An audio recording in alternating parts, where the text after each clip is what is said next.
muri 87 nibwo nakijijwe. Niba waramaze kwakira agakiza, genda ubibwira abandi.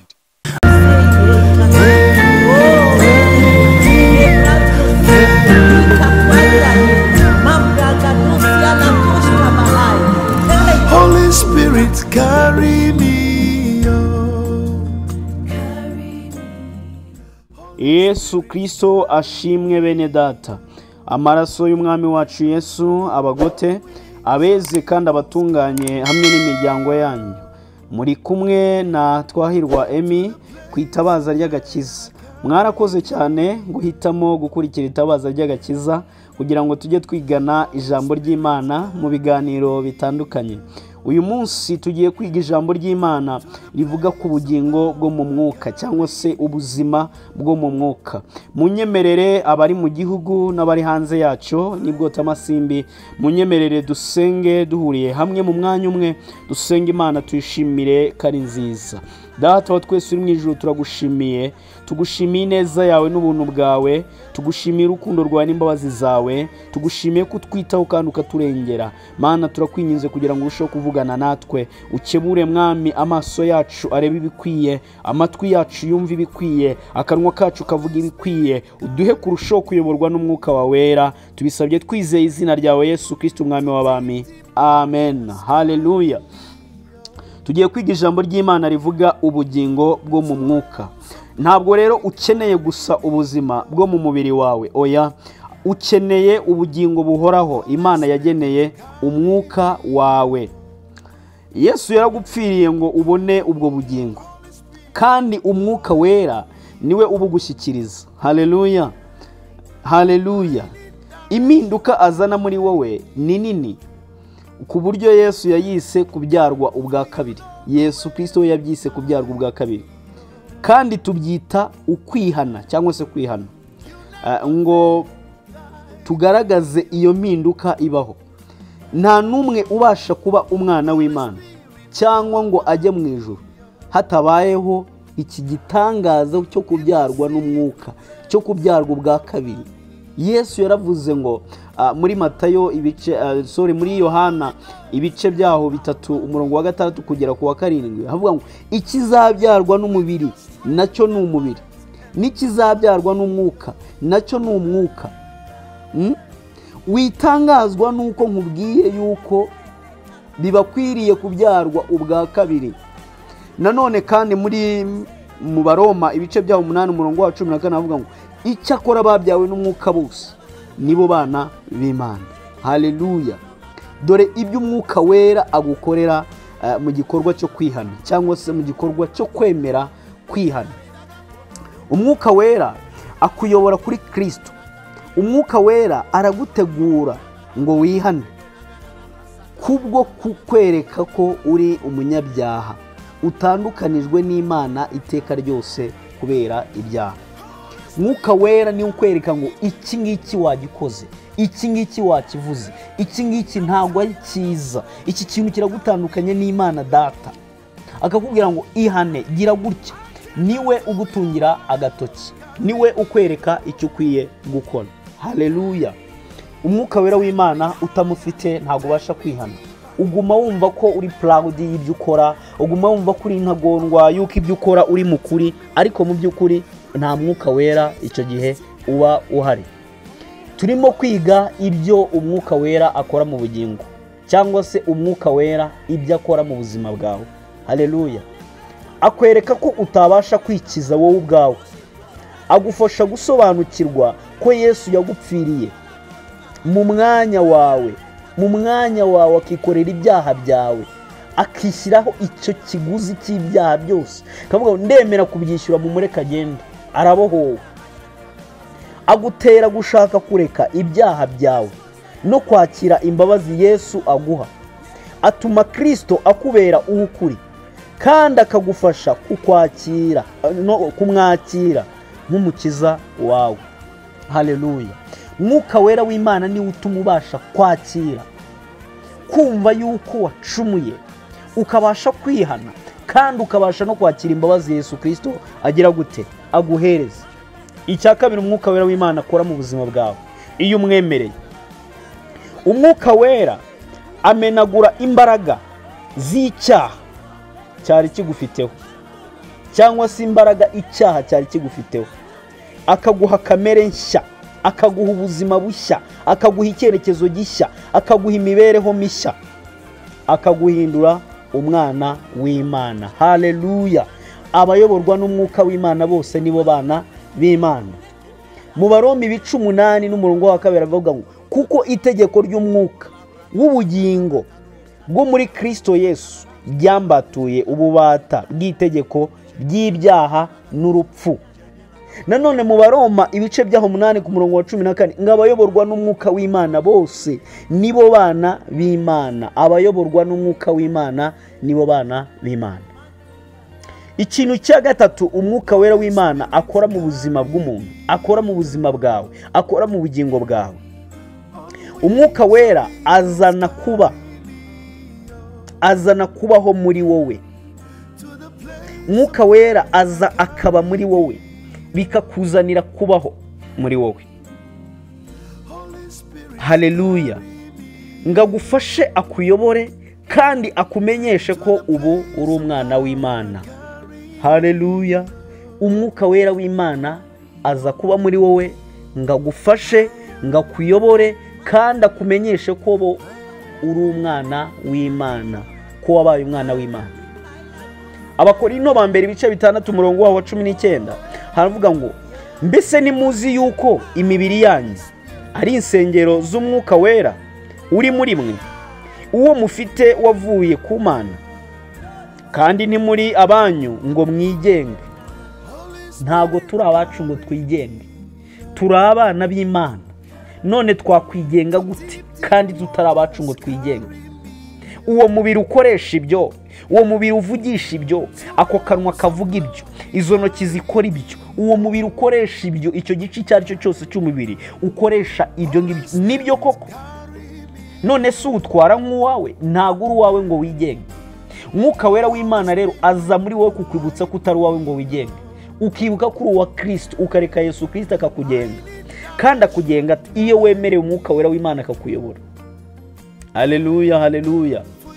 Abagalatiya 4:6 havuga ngo kandi kuko muri abana bayo nicyo cyatumye Imana yohereza umwuka w'umwana wayo mu mitima yacu. Kandi kuko turi abana bayo nicyo cyatumye Imana Data yohereza umwuka mu mitima yacu.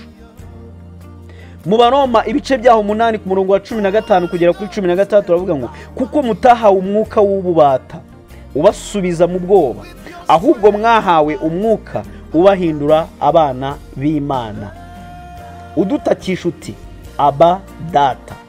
Umwuka w'Imana ubwe ahamanya n'umwuka wacu yuko turi abana b'Imana. Haleluya! Ubuzima bw'umwuka, icyo umwuka akora muri wowe. Ubuzima bw'umwuka wabo bamo gute? Abatesalonike 5:23 bavuga ngo Imana y'amahoro ibe rwose muri mwebwe, ubwanyu n'umwuka wanyu n'ubugingo n'umubiri, byose birarindwe bitazabaho umugayo. Kugira ngo tubeho mu buzima bw'umwuka ni ukubaho ubuzima butagira umugayo.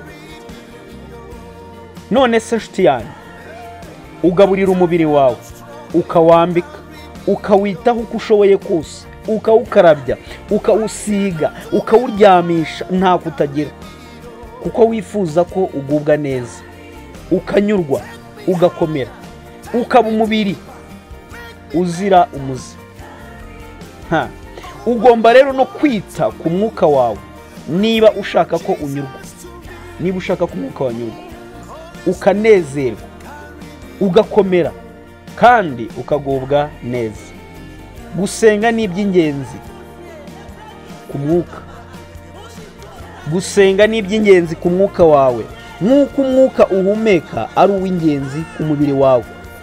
Ni isomo uryumve, iri somo uryumve. Gusenga ni iby'ingenzi ku mwuka wawe, nk'uko umubiri wawe, nk'uko umwuka uhumeka ari uw'ingenzi ku mubiri wawe. ijambo ry'Imana ni ibiryo ku mwuka wawe. Umwuka wera yaraje ngo agufashe, agusobanurire, agufashe gusobanukirwa Bibiliya. Niwe wandikishije Bibiliya, kubw'ibyo asobanukiwe ikintu cyose cyo muri yo. Haleluya. Ngo hashize igihe kirekire umwuka wera yabisobanuriye abanditse Bibiliya, kuko ari we wayandikishije.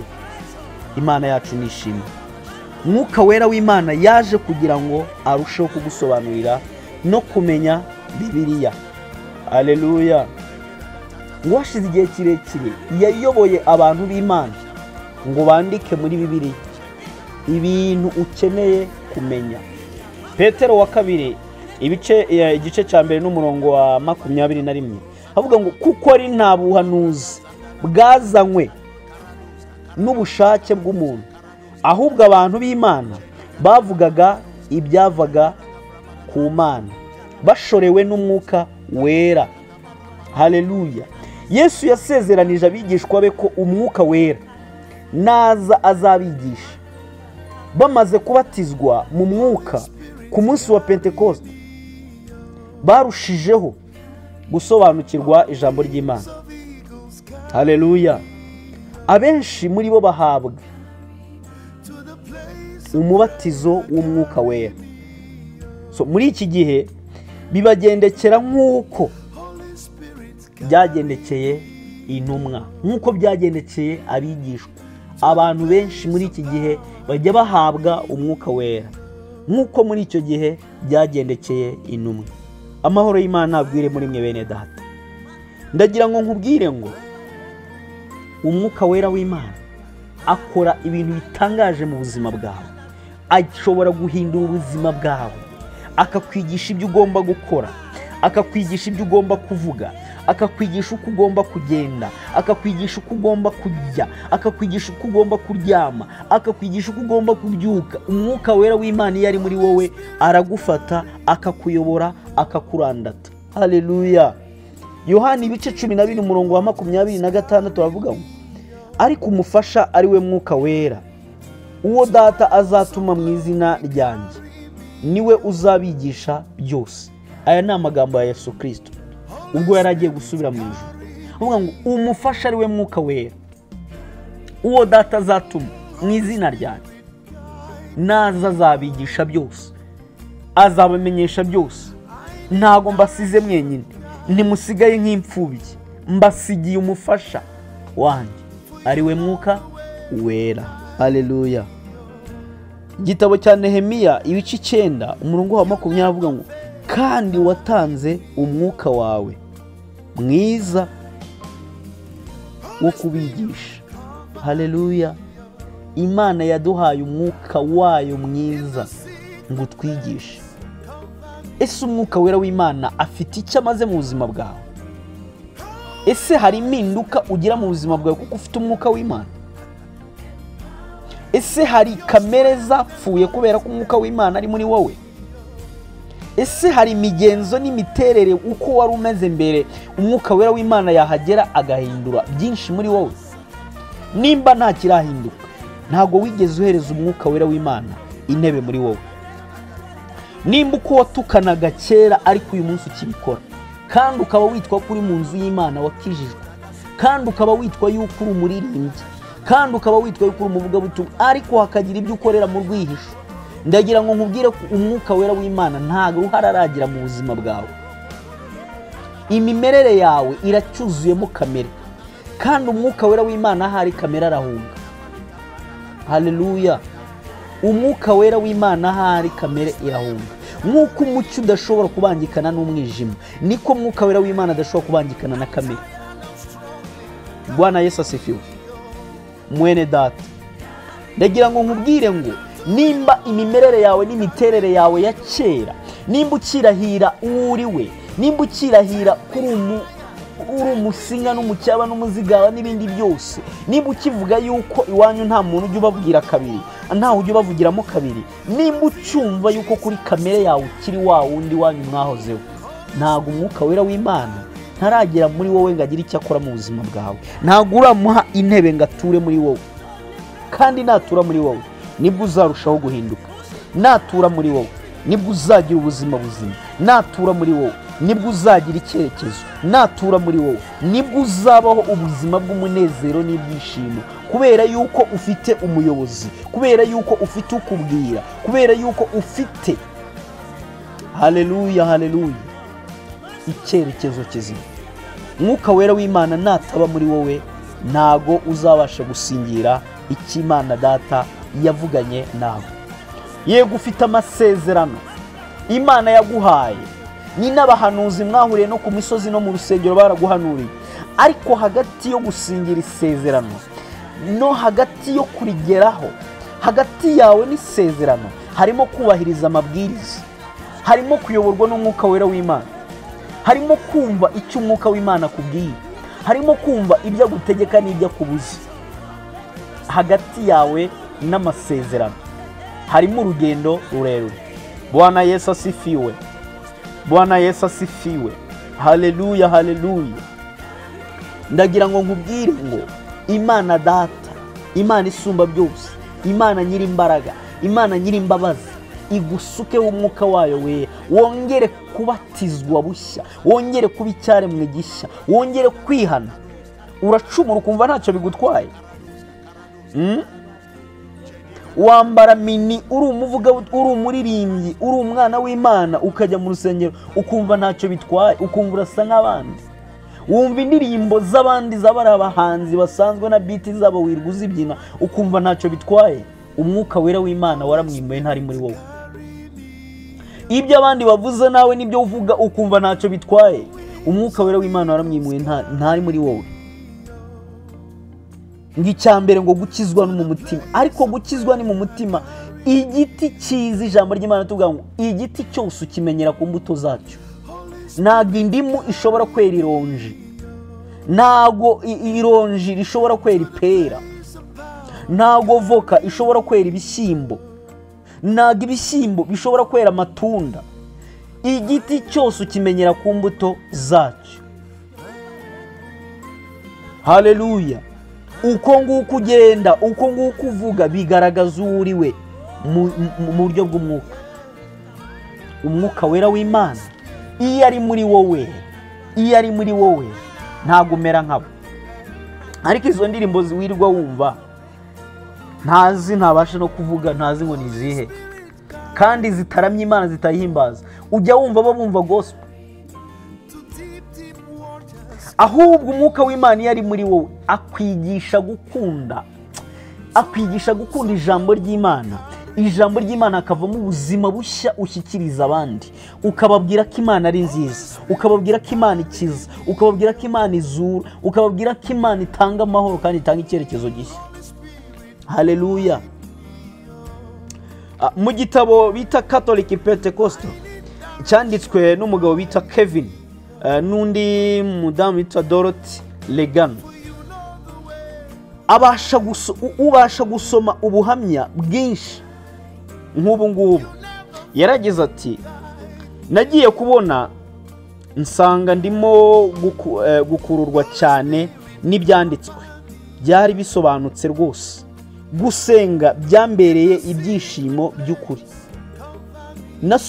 Nasubiye mu cyumba ndaramo, nuko ndinda ngeza saa 9 z'ijoro ndimo gusoma Zaburi n'ibyakozwe n'intumwa. Sinabashaga gufasha Bibiliya hasi, nifuzaga kurushaho gusoma. Uhere igihe byambereyeho, umwuka wera yarushijeho kunyigisha byinshi mu byanditswe, birenze uko nari kubasha kubyiyigisha mu buzima bwanjye bwose. Kuri ubu iyo nsomye Bibiliya, amagambo ambera mazima, kuko Kristo ari muzima muri njye. Haleluya. Iyo ufite umwuka w'Imana, gusoma Bibiliya birakuryohera, indirimbo zo kuramya Imana zirakuryohera, kumva ubuhamya bw'abandi birakuryohera.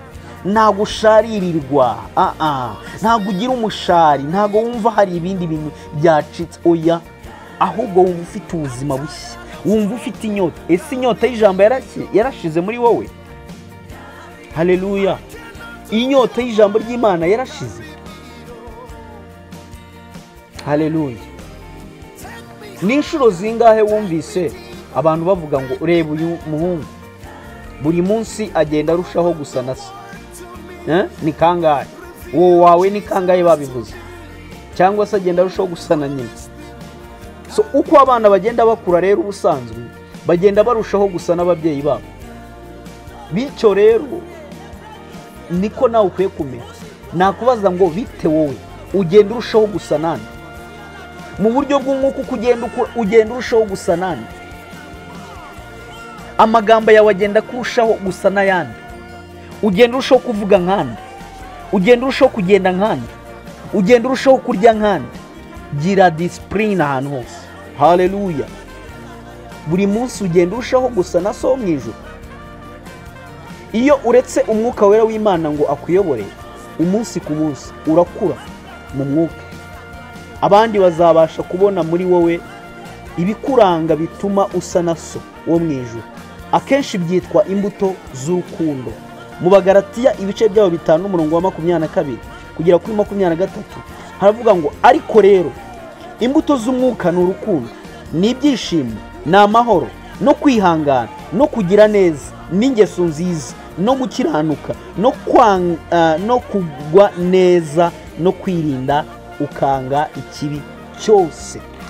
Izo nizo mbuto zuzuye umwuka wera w'Imana. Ugenda urushaho gusa nande.